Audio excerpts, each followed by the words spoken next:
The Amtali Police apprehended a foreign national identified as Austin Ayuk Etta near the Agartala Railway Station on Thursday. The individual is a citizen of the African nation Cameroon, was detained for entering Indian territory without valid documents. According to Paritos Das, officer in charge of Amtali Police Station, Etta was intercepted while he was reportedly preparing to board a train.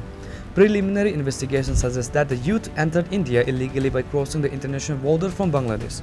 During the initial interrogation, the suspect failed to produce a passport, visa, or any legal authorization of his presence in the country. Consequently, he was taken into the police custody.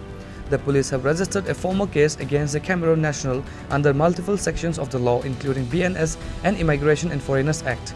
গতকালকে আমাদের কাছে একটা খবর আসে যে একজন বিদেশি নাগরিক, ক্যামেরুনের বিদেশি নাগরিক রেল স্টেশনের আশেপাশে ঘোরাঘুরি করছে। এই খবরের ভিত্তিতে এসআই রণব্রত ঘোষ সহ আমার থানা স্টাফ ওই জায়গাতে যায়। যাওয়ার পর ক্যামেরুনের নাগরিক যে Austin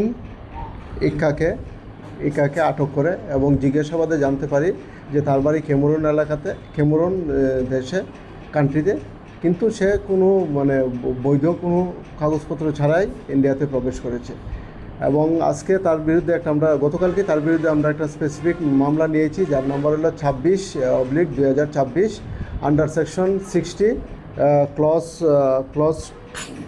2 clause 1 and 143 clause 2 of BNS এবং 21/23 of immigration and foreigner act অনুযায়ী আমরা একটা নির্দিষ্ট মামলা নিয়েছি।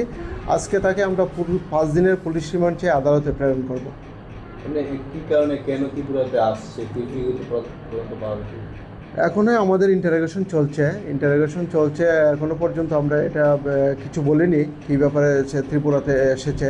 এই বিষয়টা আমরা রিমান্ডে এনে জিজ্ঞাসাবাদে পরবর্তী সময় জানতে পারব। কোথায় যাচ্ছিলেন সে অ্যাকচুয়ালি আগরতলা রেল স্টেশনের উদ্দেশ্যে এখানে এসেছে। কোথায় যাবে সেও এই বিষয়টাও সে পরিষ্কার করে আমাদেরকে কিছু বলেনি। The accused is scheduled to be produced before the local court tomorrow. The Amtali Police have confirmed they will move a petition seeking 5 days of police remand to conduct a deeper interrogation regarding his route of entry and his ultimate destination within India.